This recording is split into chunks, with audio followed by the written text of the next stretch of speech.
Good morning, students. Today we are going to start a new chapter, that is transportation in plants and animals. So why do the transportation is essential in the plants as well as human beings, or the animals also? Let's talk about it. So let's talk about the introduction. It is essential to stay alive. All organism needs to transport the materials. So what we are talking about, the materials, which transportation we are talking about? It is about the transportation of food, water and oxygen to various parts of the body.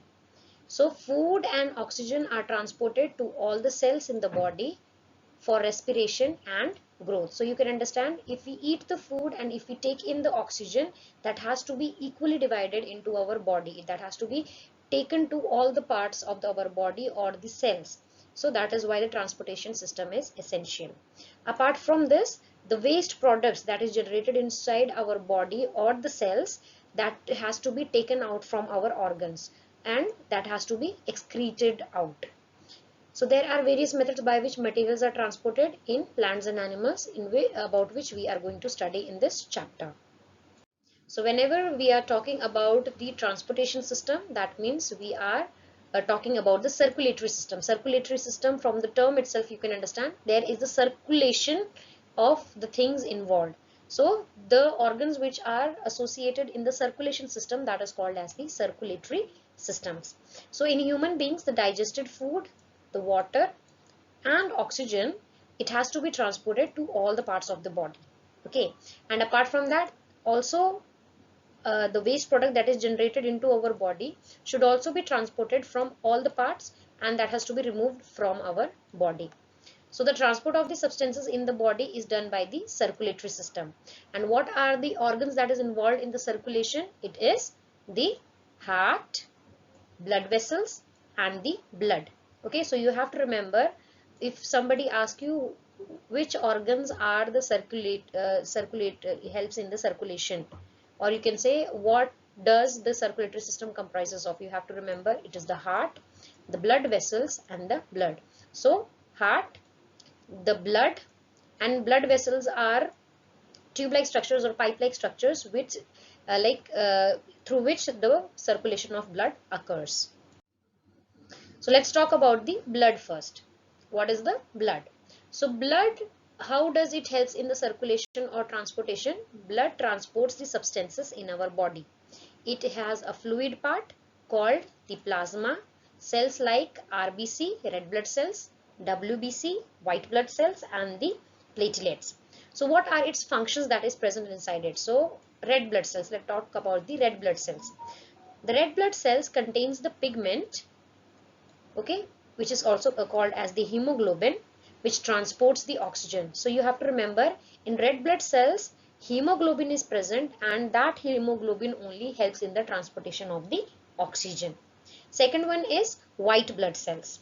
Okay, white blood cells, what is the function of white blood cells? It fight against the diseases, okay, fights against the germs and protects us from the diseases.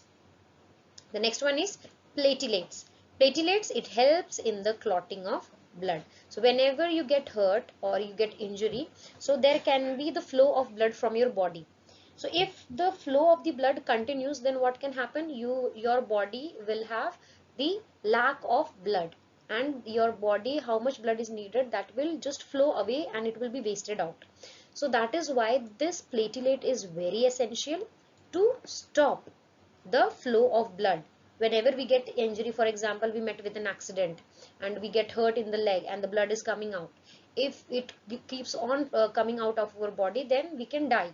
So that is why in that case the platelets works and it stops the blood from the flowing, that is called as the clotting of blood. Next one is the blood vessels. What are the blood vessels?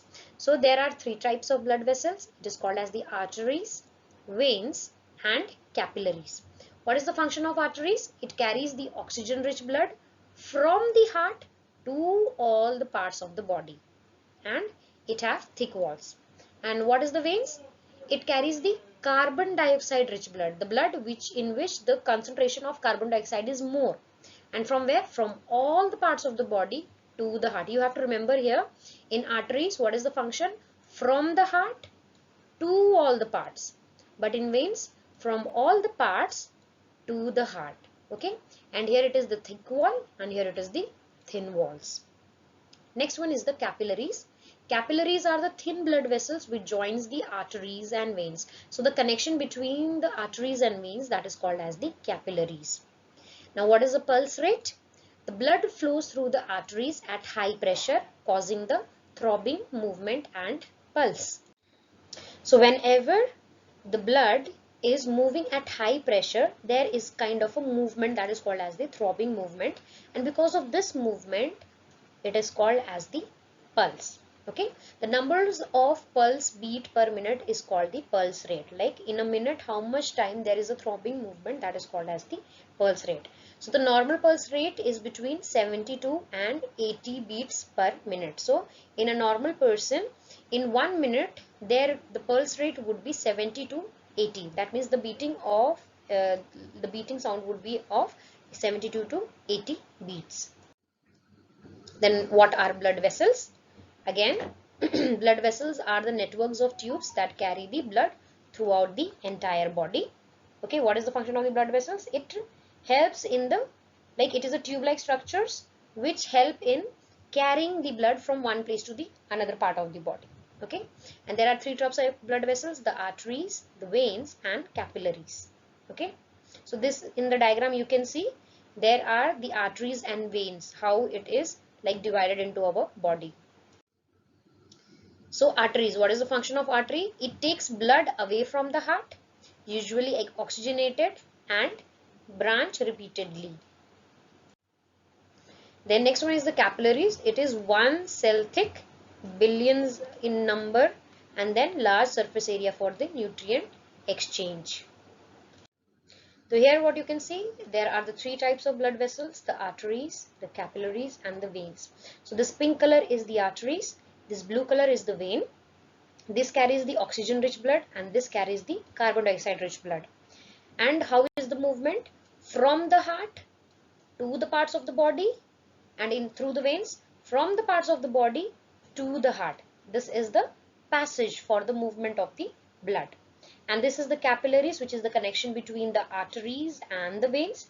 And here the main processes occurs in where the exchange of nutrients, the waste products, oxygen with tissue at the cellular level. That means if these cells have the waste product, it will come out through this capillary only, and if the oxygen supply is needed in the cell, it will be supplied through this only. So here all the exchanging of materials, good or bad or waste products, whatever, everything will occur in this place, that is the capillaries. So that's it all for today. We'll be meeting up in our next video with the same chapter with a different topic. Till then, bye bye everyone.